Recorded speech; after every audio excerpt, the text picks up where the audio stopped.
I wish we'd stayed. But I understand why we left. My mom ended up leaving everything behind.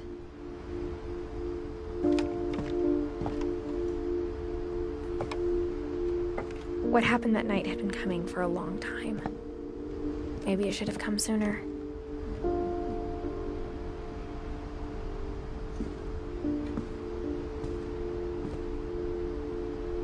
But it had to end one way or another. All that's left now is to tell you about that last night.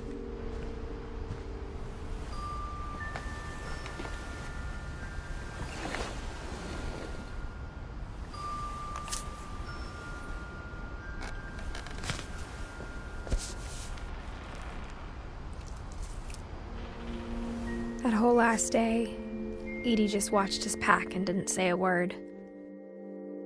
Until supper, when she raised her glass and said, "To our final night together, and all our final nights apart." Grandma, you know what I said about alcohol. Some of your medications are very Edith, specific. I left a present for you in the hallway. Why don't you go open it? The grown-ups have to argue now. I'm sorry, you're right. We're all leaving tomorrow. Let's just enjoy our last... I'm not leaving. Edith, you're excused.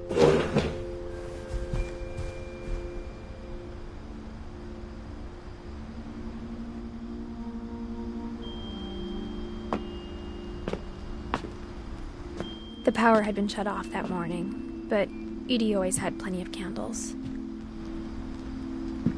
When my mom sealed the library, I don't think she knew about the other entrance.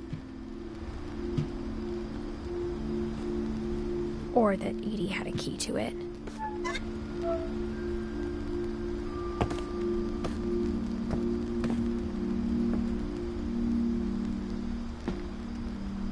That thing you're afraid of isn't going to end when you leave the house. Edith has a right to know these stories. My children are dead because of your stories. I think it's best if Edith and I leave tonight. We'll have the nursing home send a van for you in the morning, okay?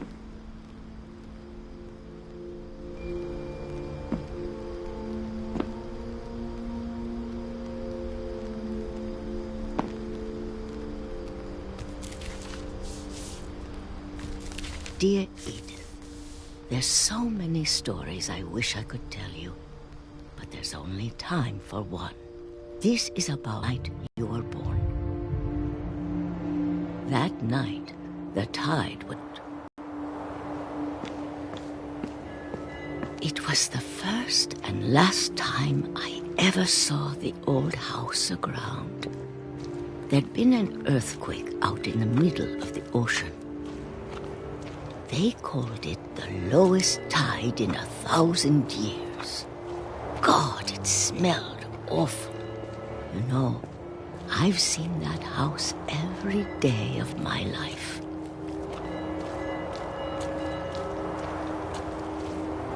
But I never thought I'd go back to it. When the fog rolled in, I lost my way.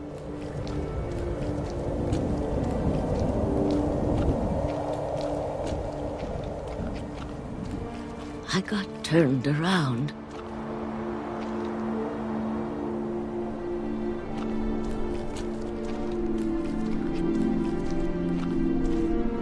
I started seeing things.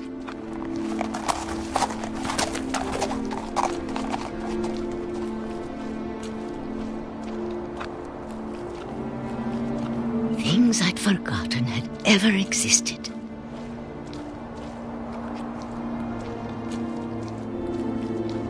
When I saw them, they felt like old friends. That night, a lot of things came back to me. Or maybe I came back to them.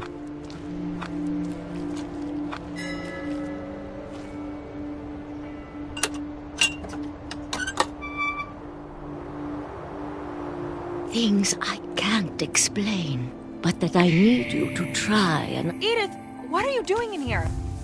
It's mine. Edith! Mom, you're gonna rip it! Let go! I kicked and screamed, but Mom dragged me to the car. I never saw Great-Grandma Edie again.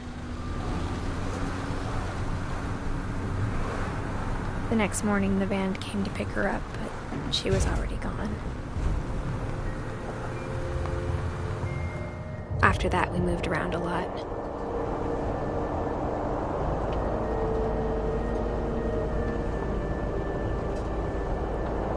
We both tried to make the best of it.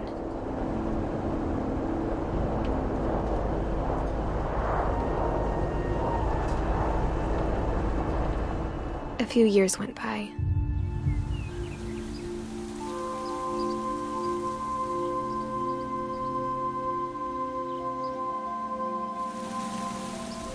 My mom didn't like to talk about it, but she started getting sick a lot. The rest happened pretty quickly.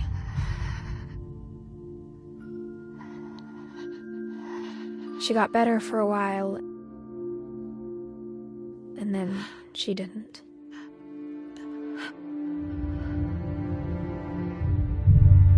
And then I was alone. The last Finch left alive.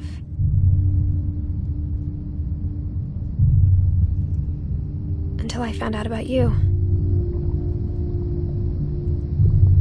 I'm still not sure what to tell you about all this. If we lived forever, maybe we'd have time to understand things. But as it is, I think the best we can do is try to open our eyes. And appreciate how strange and brief all of this is.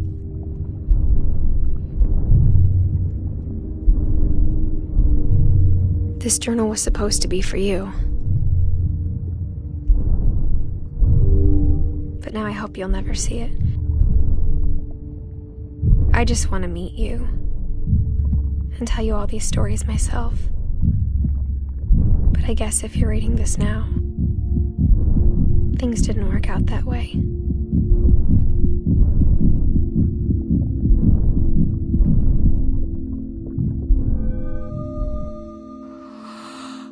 This is where your story begins. I'm sorry I won't be there to see it. It's a lot to ask, but I don't want you to be sad that I'm gone. I want you to be amazed that any of us ever had a chance to be here at all. Good luck.